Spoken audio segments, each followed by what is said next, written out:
ഫെബ്രുവരി 28-ന് US-ഇസ്രായേൽ വ്യോമാക്രമണത്തിൽ കൊല്ലപ്പെട്ട ഇറാന്റെ പരമോന്നത നേതാവ് ആയത്തുള്ള അലി ഖാംനെയുടെ 6 ദിവസം നീണ്ടുനിൽക്കുന്ന വിലാപയാത്രയ്ക്ക് ജൂലൈ 4-ന് ഔദ്യോഗികമായി തുടക്കമായി.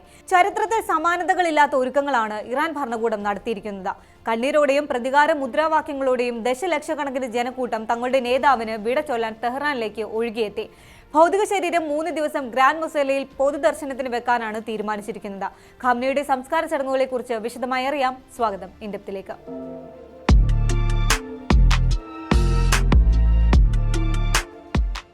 ഔദ്യോഗിക അറിയിപ്പുകൾ പ്രകാരം ഇറാന്റെ വിവിധ പ്രവിശ്യകളെയും പ്രധാന നഗരങ്ങളെയും ബന്ധിപ്പിച്ചുകൊണ്ടാണ് വിലാപയാത്രകൾ ക്രമീകരിച്ചിരിക്കുന്നത്. പരമോന്നത നേതാവിന്റെ ഭൗതിക ശരീരം വഹിച്ചുകൊണ്ടുള്ള യാത്ര ഇറാന്റെ സാംസ്കാരികവും മതപരവുമായി പ്രാധാന്യമുള്ള നഗരങ്ങളായ മഷദ്, ഖോം എന്നിവിടങ്ങളിലൂടെ കടന്നുപോയ ശേഷം തെഹ്റാനിൽ സമാപിക്കുന്ന രീതിയിലാണ് നിശ്ചയിച്ചിട്ടുള്ളത്. പൊതുജനങ്ങൾക്ക് അന്ത്യാഞ്ജലി അർപ്പിക്കുന്നതിനായി വിപുലമായ സൗകര്യങ്ങളാണ് സർക്കാർ ഒരുക്കിയിരിക്കുന്നത്. ലക്ഷക്കണക്കിന് ആളുകൾ ഒത്തുകൂടുന്ന വലിയ മൈതാനങ്ങളിലും പള്ളികളിലും കർശനമായ സുരക്ഷാ ക്രമീകരണങ്ങളും ഏർപ്പെടുത്തിയിട്ടുണ്ട്.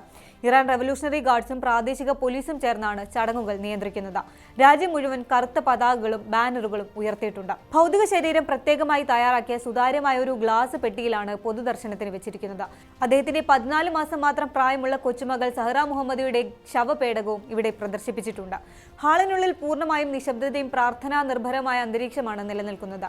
പരമ്പരാഗത ഇസ്ലാമിക ആചാരപ്രകാരമുള്ള പ്രാർത്ഥനകളും ഖുർആൻ പാരായണവും തുടർച്ചയായി നടന്നുകൊണ്ടിരിക്കുന്നു. പരമോന്നത നേതാവിനെ അവസാനമായി ഒരു നോക്ക് കാണാനെത്തിയ ജനങ്ങൾ കണ്ണീരോടെ പ്രാർത്ഥിക്കുന്നതും നെഞ്ചത്തടിച്ച് നിലവിളിക്കുന്നതുമായ വൈകാരിക രംഗങ്ങൾക്കാണ് രാജ്യം സാക്ഷ്യം വഹിക്കുന്നത്. ഇറാന്റെ മുതിർന്ന സൈനിക ഉദ്യോഗസ്ഥരും ഭരണാധികാരികളും ചടങ്ങുകൾക്കിടയിൽ നിയന്ത്രണം വിട്ട് കരയുന്ന ദൃശ്യങ്ങളും പുറത്തു വന്നിരുന്നു. ഖാംനെയുടെ ഭൗതിക ശരീരം ഹാളിൽ എത്തിച്ചപ്പോൾ ഇറാൻ പ്രസിഡന്റ് മസൂദ് പെസഷ്കിയാൻ, വിദേശകാര്യമന്ത്രി Abbas Araghchi, parliament speaker Mohammad Bagher Ghalibaf, chief justice Gholam Hossein Mohseni Ejei എന്നിവർ നിറകണ്ണുകളോടെ നിൽക്കുന്ന ദൃശ്യങ്ങൾ ഇറാന്റെ ഔദ്യോഗിക മാധ്യമങ്ങൾ പുറത്തുവിട്ടിരുന്നു. കൊല്ലപ്പെട്ടുവെന്ന അഭ്യൂഹങ്ങൾക്കിടെ IRGCയുടെ മുതിർന്ന കമാൻഡർ ജനറൽ അഹമ്മദ് വാഹിദി പൊതുവേദിയിൽ എത്തിയതും ചർച്ചയായി. അദ്ദേഹം മരിച്ചുവെന്ന ആഴ്ചകൾ നീണ്ട അഭ്യൂഹങ്ങളും ഓൺലൈൻ പ്രചാരണങ്ങളും ഇതോടെ അവസാനിച്ചിരിക്കുകയാണ്. വരും ദിവസങ്ങളിൽ നടക്കാനിരിക്കുന്ന വിപുലമായ ശവസംസ്കാര ചടങ്ങുകളുടെ ക്രമീകരണങ്ങളിലും അദ്ദേഹം സജീവമായിരിക്കുമെന്നാണ് വിവരം. ചടങ്ങിന് സാക്ഷ്യം വഹിക്കാൻ ഖാംനെയുടെ മകനും നിലവിലെ ഇറാൻ പരമോന്നത നേതാവുമായ മുജ്തബ ഖാംനെ ഉണ്ടായിരുന്നില്ല. കർബലയിലെ ഇമാം ഹുസൈൻ മഖ്ബറയിൽ നിന്നുള്ള ചുവന്ന പതാക ഖാംനെയുടെ ശവമഞ്ചത്തിന് മുകളിൽ പുതപ്പിച്ചിട്ടുണ്ട്. ഇത് അനീതിക്കെതിരെയുള്ള രക്തസാക്ഷിത്വത്തെയും പ്രതികാരത്തെയുമാണ് സൂചിപ്പിക്കുന്നത്. ഞങ്ങളുടെ വാക്ക് ഒന്നാണ്, പ്രതികാരം പ്രതികാരം എന്ന മുദ്രാവാക്യം വിളിച്ചാണ് ജനങ്ങൾ തെഹ്റാനിലേക്ക് എത്തിയതെന്ന് അന്താരാഷ്ട്ര മാധ്യമങ്ങൾ റിപ്പോർട്ട് ചെയ്യുന്നു. വിലാപയാത്രയുടെ ഔദ്യോഗിക ചിഹ്നം ഖാംനെയുടെ ചുരുട്ടിയ മുഷ്ടിയാണ്. ഇതിനോടൊപ്പം നാം ഉണരണം എന്ന മുദ്രാവാക്യവും ചേർത്തിട്ടുണ്ട്. US-ന്റെ 250-ാം സ്വാതന്ത്ര്യ ദിനമായ ജൂലൈ 4-ന് തന്നെ വിലാപയാത്രയ്ക്കായി തിരഞ്ഞെടുത്തത് ബോധപൂർവമാണെന്ന് വിദഗ്ധർ വിലയിരുത്തുന്നു. റാലികളിൽ കടുത്ത US-ഇസ്രായേൽ വിരുദ്ധ മുദ്രാവാക്യങ്ങളാണ് ഉയരുന്നത്.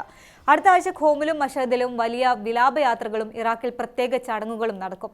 രാജ്യത്തെ ഏറ്റവും വലിയ ഔദ്യോഗിക വിലാപയാത്രയായി ഇത് മാറിയേക്കുമെന്നാണ് ഔദ്യോഗിക വൃത്തങ്ങൾ കണക്കുകൂട്ടുന്നത്.